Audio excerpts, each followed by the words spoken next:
last fall, I actually went through and I collected some seeds from some wildflowers that are out in my yard and that are in some areas that are pretty special to me. So in front of me here in this little carryout container are some lupin seeds. Lupins are one of my favorite flowers. They're the really, really pretty seeds. They're just little bitty seeds, but they grow along roadsides. We see them a lot. They're the tall, kind of cone-shaped flowers. They're usually blue or purple or white. They're gorgeous. Um, so I went through and I collected those last fall, and I also saved over here a sunflower head off of one of the big sunflowers in my garden. And now this particular type of sunflower is not, um, naturally found in the Upper Peninsula, but they do grow pretty well. And it seems like our native bugs and pollinators really like them. So all I had to do was put that in a paper bag, and I put these lupin seeds in a bag and just held on to them for the winter in a dry place. And I also have here in front of me, if you can see it, just a mixture of native seeds. So if people haven't gotten out and didn't save their own seeds from last fall or whatever, the Marquette County Conservation District, and a couple different local groups, the Queen City Seed Library, Tradition Marquette, and a couple of other folks have native seed mixes. So this is just a whole packet full of wildflower seeds. And you can work with the Marquette County Conservation District. Some of them are really tiny to figure out what the best wildflower seeds are for your particular soil and garden. And this is a really good time to plan things out. So I've got a couple different things here in front of me. I know right now it's can be hard to get to a store where we can buy really nice looking gardening supplies, but an egg carton works really, really well for planting seeds. And I've got some soil that I have here. This is just houseplant potting soil that I have from when I was planting some stuff last fall. And it's really easy to just get these things started. Basically, what I'm going to be doing is just filling up my egg carton with some handfuls of soil. You don't want it to get too packed in there. Just really nice, loose, kind of break up any clumps that are in there. And you might have noticed I've got a cookie sheet down. That's because I don't particularly like dirt in my kitchen. Right. It is a beautiful sunny day outside, so this is a great activity to do outside as well, but my Wi-Fi doesn't work out. So, you just kind of fill it up a little bit, and really simple. I'm going to take these lupin seeds that I've got that were soaking overnight, and all you do is you just put a couple of them just a little bit spaced out in the dirt, and then just kind of push them underneath the soil. Just kind of cover them up a little bit, make them a little bed, give them a home, tuck them in. Want them to be warm and cozy, and you can kind of get the dirt a little bit more firm down around it too. I kind of broke it up and it was really kind of light and fluffy. And then once you get those in there and pack them down just very, very lightly, you can just cover it over with another loose bit of dirt.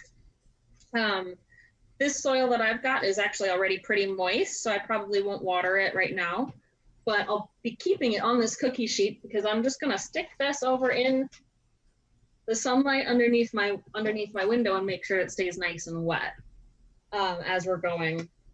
So in about 2 to 3 weeks, theoretically, these seeds will start doing their thing underneath the ground. From here on out, they've got nice nutritional soil, and as they're staying warm and in the sunshine, they're just going to start growing underground. As they get a little bit bigger, we'll start seeing them pop up, and it's really kind of a hopeful thing to have right now. It's cold still somehow. It's the ground is still frozen. It's this is the time of year where I start getting a little jealous of my friends whose flowers are already popping up in warmer areas. So getting into the dirt is a really hopeful thing to do, particularly when we're all kind of stuck inside and, you know, feeling a little cooped up. It can feel really good to watch something happen like this in front of us. Another thing that you can do with stuff you probably have just in your home is this is actually just a little cherry tomato container. It's got holes on the bottom of it, and the top has some holes in the top of that as well. This is definitely something you want to keep on a cookie sheet or on another plate, but these make little bitty greenhouses. They're actually quite fantastic for growing flowers or vegetables inside before it's warm enough to plant things outside. So same thing as before.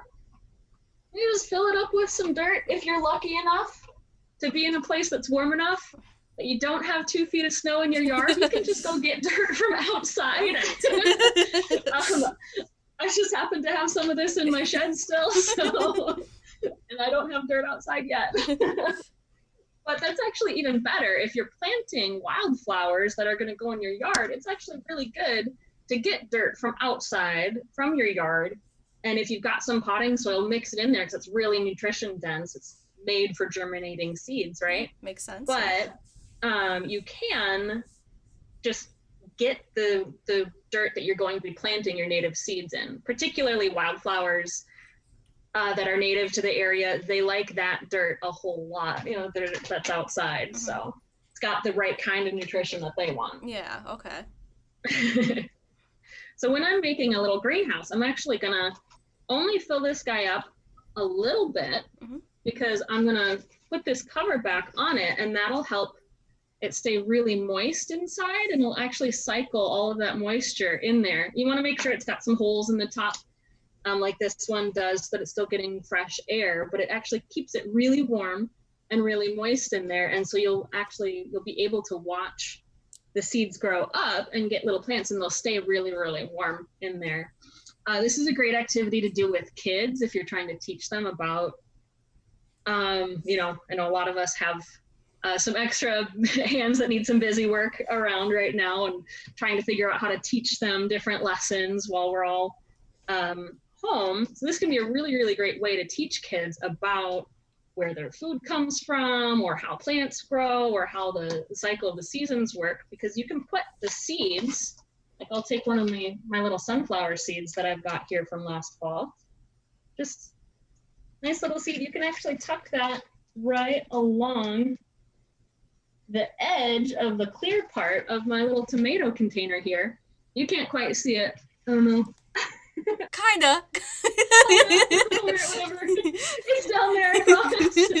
You can, if you put it in so you can see the seed up against the plastic, you'll be able to watch the roots come out of the seed, and you'll be able to watch that stem as it's coming up and watch it burst through the soil. It's really, really cool activity for kids.